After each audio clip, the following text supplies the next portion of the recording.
Nossa Laís Cardoso está comigo aqui.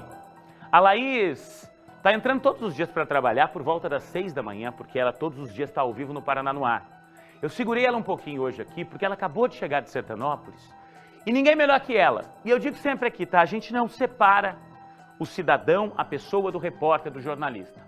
A Laís é mãe da Sofia, 11 anos de idade. Tá num momento extremamente delicado, porque por conta de uns probleminhas de saúde da Sofia, a Sofia está na casa da mãe, já que ela tem contato com muita gente nesse período de pandemia. A Sofia, que sempre morou com a Laís, não está ficando em casa. A gente sempre conversa nos bastidores, né, Laís? A saudade é enorme. Imagina para ela, para uma mãe, acompanhar a história onde um pai quase matou um menininho de 8 anos em Sertanópolis. Põe as imagens para mim aí, por favor. Esse é o momento que ele chega no nosso hospital infantil, no nosso pai aqui em Londrina. E lá, gente, ele recebe os atendimentos e, graças a Deus, ele sobreviveu. Porque essas imagens, esse sangue no chão, esse fio elétrico aí, ó. O pai usou esse fio elétrico para quase esganar, para quase enforcar o próprio filho. É uma história absurda, tá? As facas teriam sido usadas também para ferir a criança. A Laís voltou de lá e vai tentar explicar pra gente tudo o que aconteceu. E antes até de você contar essa história, Laís, eu digo que a gente presta serviço aqui. A nossa audiência é muito grande, não só em Londrina, mas na região inteira. Bota a foto do Flávio pra mim de novo. Flávio Luiz Caiani, o pai que é acusado desta agressão, que é acusado de quase matar o próprio filho e que fugiu do local do crime. Ele é considerado foragido pela polícia. Você viu este homem? A informação que a gente tem é de que ele tem familiares em Cambé. Entre em contato imediatamente. 181 na Polícia Civil, 190 que todo mundo conhece, o telefone da Polícia Militar, tá? Você pode ligar agora, de qualquer cidade da nossa região. Você viu este homem? Flávio Luiz Caiani, o autor deste crime. O homem que teria quase matado o filho, gente. Graças a Deus, ele sobreviveu, tá? Graças a Deus e a policiais, né, Laís? E a todo um trabalho que foi feito de socorro. Fica à vontade para contar essa história e aí você chama, assim que você achar necessário, a entrevista com o soldado Gabriel, que ajudou nesse momento de socorro, que ajudou a manter essa criança viva com toda certeza.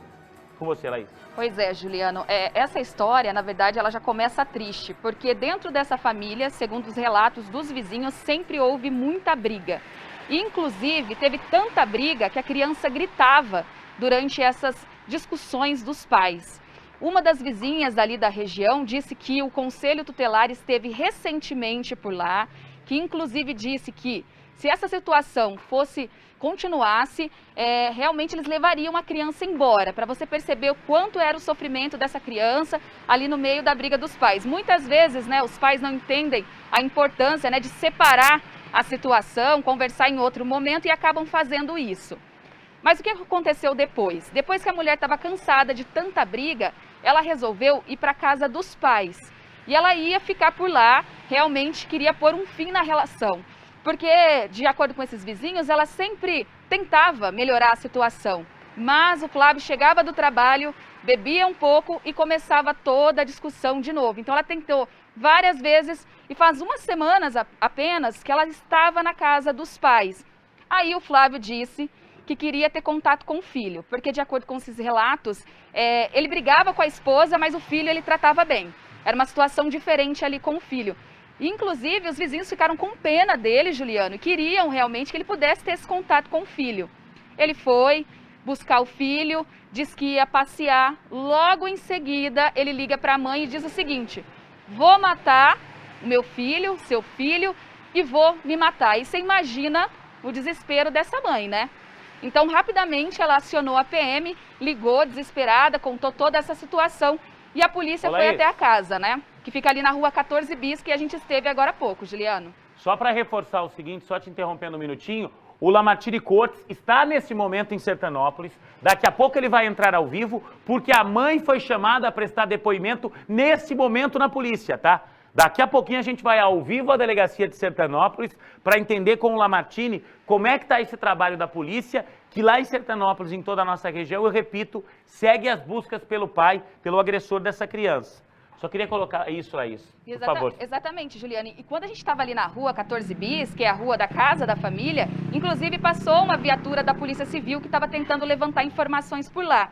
A gente parou, conversou com eles, tentou levantar também outras informações e eles relataram exatamente isso, que a mãe estaria ali na delegacia por volta do meio-dia para poder prestar esses esclarecimentos. Porque para a polícia não há dúvida, né, dessa prática dele. Mas a mãe precisa fazer o relato e o delegado precisa fazer ali, decretar a prisão preventiva dele, para que quando ele seja encontrado, ele não seja ouvido e depois saia da prisão. Então esse é o objetivo, né? Como você disse, disseram que ele tem parentes em Cambé. Mas essa situação era recorrente realmente, Juliano. Tiveram todas essas brigas, a mãe saiu da casa, o pai pediu várias vezes para poder visitar a criança, passear e logo em seguida ele liga então, dizendo que vai matar o filho, se matar. A PM chegou no local, ele estava pulando o muro com uma faca na mão. Quando eles entraram ali dentro da residência, eles se depararam com essa cena que realmente choca todo mundo. Porque tinha sangue no chão, a criança estava deitada aí inclusive nesse local onde a gente está vendo aí nas imagens, e tinha esse fio que ainda estava envolto no pescoço da criança. O policial tirou tanto o travesseiro quanto esse fio e fez a reanimação, que foi o que salvou a vida dessa criança de apenas 8 anos de idade. Logo em seguida chegou ali o SAMU para fazer o atendimento. Inicialmente ele foi encaminhado para o Hospital Municipal ali de Sertanópolis mesmo, mas perceberam que a situação era muito difícil, que ele precisava de um atendimento maior e precisava também passar por tomografia e outros exames para perceber qual era realmente a situação e o estado de saúde dele, Juliana. Então, imagine, os policiais foram essenciais aí nessa situação para que esse garotinho continuasse vivendo. Inclusive, nós temos o depoimento do soldado Gabriel, que esteve nessa situação. Vamos ouvir. Segundo informações repassadas pela Central de Comunicações, a equipe foi solicitada para atendimento à senhora Carolina, onde ela relatou que seu ex-companheiro teria levado seu filho, a princípio, para passear, e que após alguns minutos o mesmo ligou dizendo que mataria a criança e que cometeria suicídio em seguida. Diante dos fatos, a equipe deslocou rapidamente até o endereço repassado, quando no momento da chegada notou uma movimentação dentro da residência. E optou então por chamar o morador, porém não fomos atendidos. Foram realizadas técnicas de adentramento e já no quintal, na parte dos fundos, foi possível visualizar um homem com faca em mãos pulando o muro e se evadindo do local. Ato contínuo, foi possível visualizar também a criança em solo, com marcas de sangue por todo o chão. E ao nos aproximarmos, retiramos um travesseiro que estava em cima de sua face, porém, e podemos notar também um fio elétrico em volta de seu pescoço, que verificamos os sinais vitais que se encontravam fracos e ele estava sem respirar. Que a equipe optou também pelas manobras de reanimação, e onde após alguns segundos o menor voltou a respirar e recuperou a consciência. Porém, os sinais vitais continuavam fracos. Foi realizado contato com o serviço de emergência, sem êxito a princípio, tendo em vista a ligação ter caído em outro município. Então optamos por levá-los, a criança, na nossa viatura até o Hospital São Lucas, na cidade de Sertanópolis, onde foram realizados os procedimentos cabíveis. Bom, o policial, tá falando ali como pai também, tá? Eu conversei com a nossa equipe agora há pouquinho, eles me disseram que o soldado acabou de ser pai também, então você imagina, né? Às vezes a gente esquece, né, que por trás de uma farda como do soldado Rafael, tem ali um pai, por trás da farda de uma policial, tem uma mãe, tem gente ali, tá? Não é um robô que tá ali, é alguém com sentimento, que é exatamente aquilo que eu disse da nossa Laís Cardoso. Laís, nesse momento, a mãe vai prestar depoimento e vai informar a polícia a respeito da situação em que vivia essa criança, como é que era o relacionamento dela com o pai. A gente chegou a conversar com uma vizinha da casa, tá? Mas a gente aqui é extremamente ético, extremamente responsável, e a vizinha nos pediu pouco tempo depois de ter gravado com a Laís, olha, eu não queria que a minha entrevista fosse ao ar. Isso foi absolutamente respeitado pela nossa direção de jornalismo. É assim que a gente trabalha aqui, tá? Mas eu queria que você me relatasse um pouquinho do que essa vizinha te contou, Laís, de como é que ela descreveu o relacionamento. Porque quem está do lado, Laís, você ouve se tem agressão, você ouve se tem grito, você ouve se essa criança chora, você ouve se o casal sempre briga. Como é que era o ambiente em que essa criança de 8 anos vivia, Laís? Olha, Juliano, era um ambiente bem difícil para uma criança, pelo que a gente ouviu ali. Porque as brigas eram recorrentes. Ela disse que não passava um dia sem ter gritaria, sem a criança estar chorando, sem a criança pedir socorro. E era justamente por isso que eles ficavam preocupados. Algumas vezes, alguns vizinhos tiveram que intervir, inclusive, ir lá separar aquela situação. Mas, como eu disse, ela relatou que não imaginava que o pai tivesse coragem de praticar um crime contra o próprio filho. Mas ele estava tão indignado com o fim desse relacionamento, porque apesar das brigas, ele não queria se separar. Então a mulher decidiu sair de casa com a criança e ele realmente não aceitou. Por isso a gente vê muito dessas coisas, né, Juliano? Um pai que usa o filho para atingir a mãe. Porque ele pensa assim, se eu fizer algo para ela, vai ser ruim, mas se eu fizer para o filho, vai ser ainda pior. É até horrível pensar dessa forma, né? Mas realmente é esse o relato que a gente ouve em muitas situações. Ele realmente, pelo que a gente percebeu ali, pelo relato do policial, queria tirar a vida dessa criança. Não tem como dizer que não, né, Juliano? Porque com um travesseiro em cima do rosto da criança, esse fio enrolado no pescoço, a criança já estava roxa, Juliano, quando os PMs entraram ali. Se não fosse esse momento aí de reanimação, poucos minutos depois, essa criança poderia não ter sobrevivido. A vizinhança está toda assustada com essa situação, então eu acredito que por isso eles estão com medo também de relatar, de contar, porque a casa, Juliano, está fechada. Então pode ser que ele volte para lá. É claro, né, que tem toda essa situação do medo, mas familiares podem passar por lá, então as pessoas não querem dizer realmente o que aconteceu.